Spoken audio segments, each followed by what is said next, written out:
¿Qué pedo cabrones? Los saluda el Cuauhtémoc. Es algo espantoso que yo sea una buena víctima del troleo. Pero ¿qué se le va a hacer? Comenzamos el Cuauhténews de hoy. Más breve porque lo necesito subir a la segunda cuenta. Muy bien, comencemos. México le vuelve a regalar unos milloncitos al Fondo Monetario Internacional.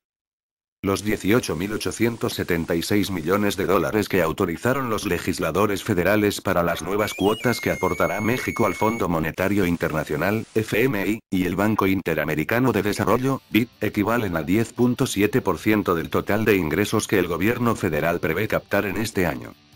A una cotización de 13.20 pesos por dólar, promedio alcanzado ayer en los 4 principales bancos que operan en el país, las cuotas equivalen a 249.163.2 millones de pesos. Es decir, la décima parte de los 2.313.614.2 millones de pesos que se prevé ingresarán a las arcas gubernamentales, según establece la Ley de Ingresos de la Federación 2012.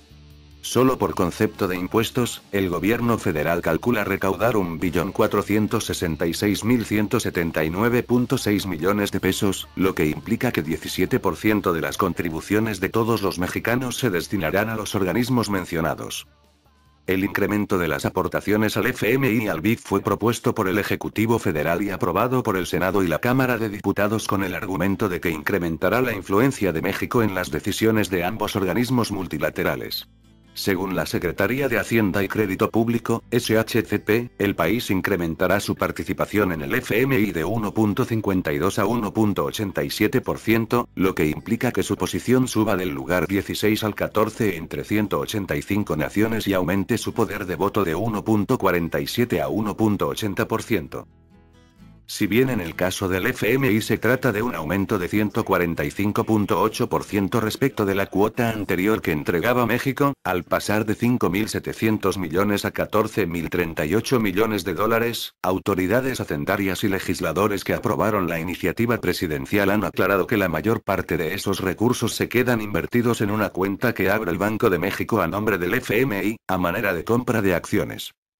Así, de los más de 8.000 millones de dólares adiciones aprobados para el FMI, vale la pena resaltar que México solamente tendría que aportar el 25% de estos recursos en divisas, es decir, solamente 2.082 millones de dólares. El resto de la aportación por 6.245 millones de dólares se hace en pesos, a través de una cuenta del FMI en el Banco de México, explicó en su momento el panista José Isabel Trejo Reyes, presidente de la Comisión de Hacienda en el Senado cuando presentó el dictamen inicial. De cualquier manera, el monto total de las cuotas para el FMI y BID rebasan los ingresos que las autoridades prevén captar este año a través de varios impuestos o bien representan importantes porcentajes de los mismos. Los comparativos realizados por este diario entre el monto de las cuotas aprobadas con diversos rubros de la Ley de Ingresos arrojan resultados como los siguientes. Superan en 30% las aportaciones a la Seguridad Social, calculadas en 191.410.9 millones de pesos y que se refieren a cuotas de patrones y trabajadores al IMSS, ISSSTE y para las Fuerzas Armadas, aportaciones al Infonavit y cuotas de retiro. Es equivalente a 45% de lo captado por el IVA. Representan 45% de los 556.234 millones de pesos que se esperan captar por concepto del impuesto al valor agregado, IVA, y 33% del impuesto sobre la renta. Quintuplican los ingresos de 50.737.5 millones de impuestos calculados para el impuesto empresarial de tasa única, IETU, y representan 10 veces más lo que se capte por impuestos al comercio exterior. Las cuotas además equivalen a 58% de los 428.877.3 millones de pesos de los ingresos de petróleos mexicanos previstos para este año y 81% de los 307.957 millones de pesos que generará la Comisión Federal de Electricidad. También representan el 62% de los 396.872.9 millones de pesos de los ingresos que Hacienda prevé obtener mediante deuda interna y externa, así como otros financiamientos. Pues sí, estos pendejos siempre besándole el culo a quien ven con poder.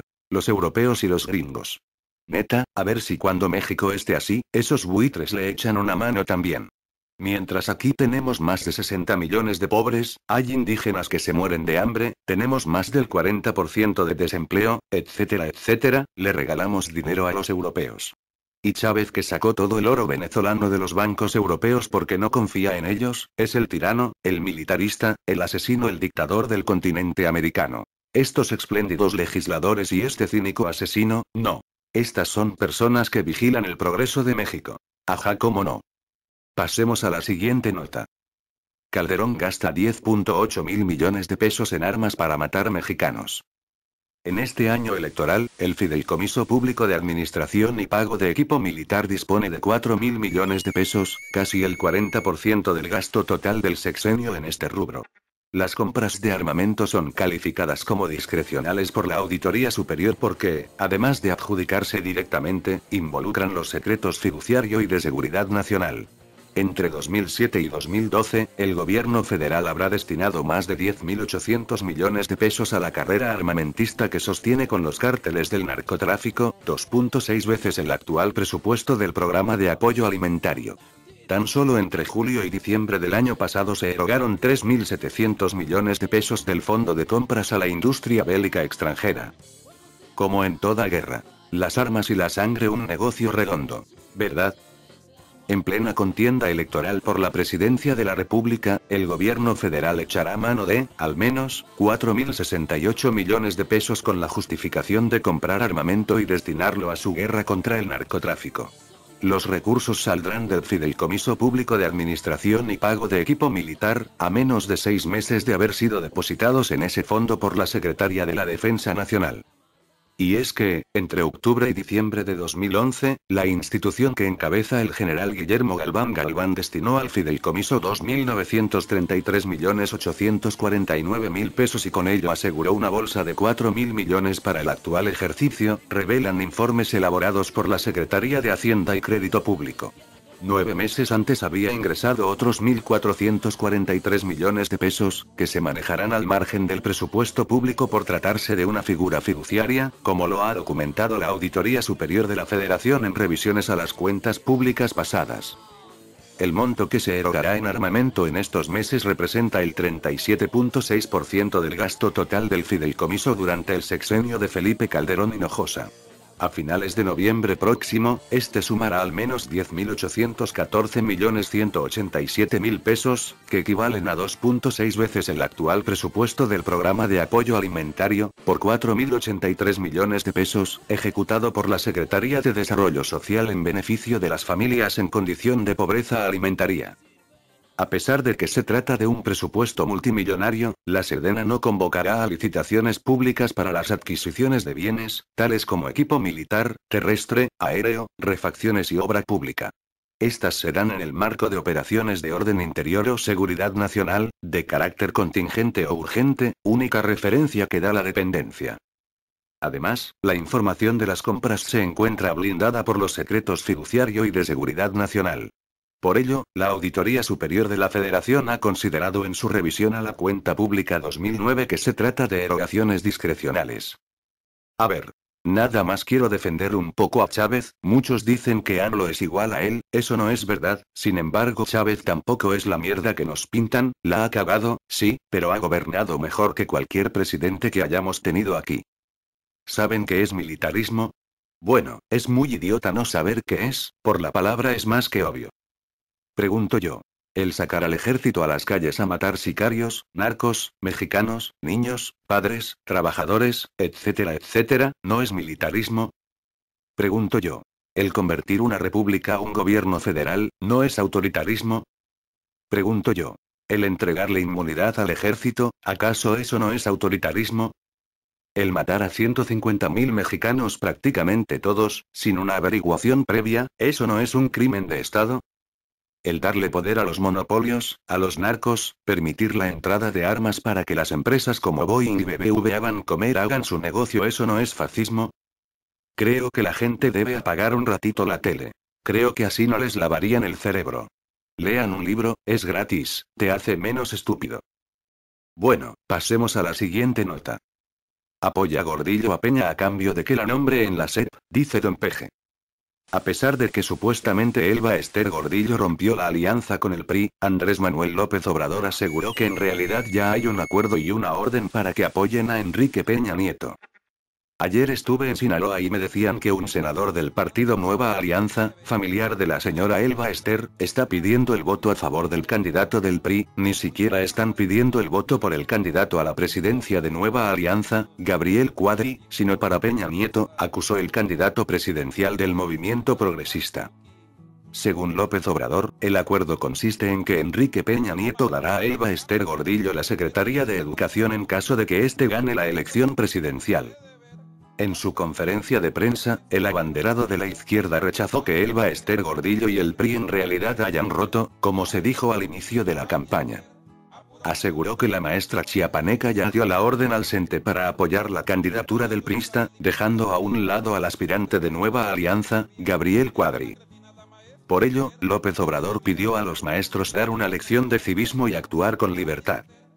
En los últimos años el CENTE ha sufrido divisiones que han generado 21 sindicatos independientes en 22 estados que ya no apoyan las decisiones de Elba Ester Gordillo. Serían alrededor de 400.000 maestros los que integran estos sindicatos independientes. Eso cualquier persona que se acuerde del 2006, ya lo suponía. Igual hace 6 años, Elba Ester según rompió con FECAL, bueno, el resultado es que ella fue quien lideró el fraude 2006. La gente sencillamente no quiere escuchar más allá de lo que les dice Juay de Rito. Sencillamente diré que si FECAL hubiese querido cambiar algo, hubiese atacado el lavado de dinero que es lo que le da poder al narco, hubiese atacado su patrimonio, es decir, cuentas bancarias, inversiones, mansiones, hubiese decomisado dinero, sin devolvérselo al narco ya que lo exhiben en la tele, o hubiese decomisado cargamentos enormes de droga, no sus mamadas que luego transmiten. Si no hace eso, va a matar y solo hará más fuertes a pandillas como los Mara Salvatrucha que son a los que recurren los narcos para contratarlos como sicarios. Si FECAL hubiese querido cambiar algo, hubiese abolido los monopolios como lo dice la Constitución, Televisa, TV Azteca, no fueran destruidas, simplemente se harían otras 2 o 3 cadenas más, para ver todos los puntos de vista, no solo uno. El del monopolio.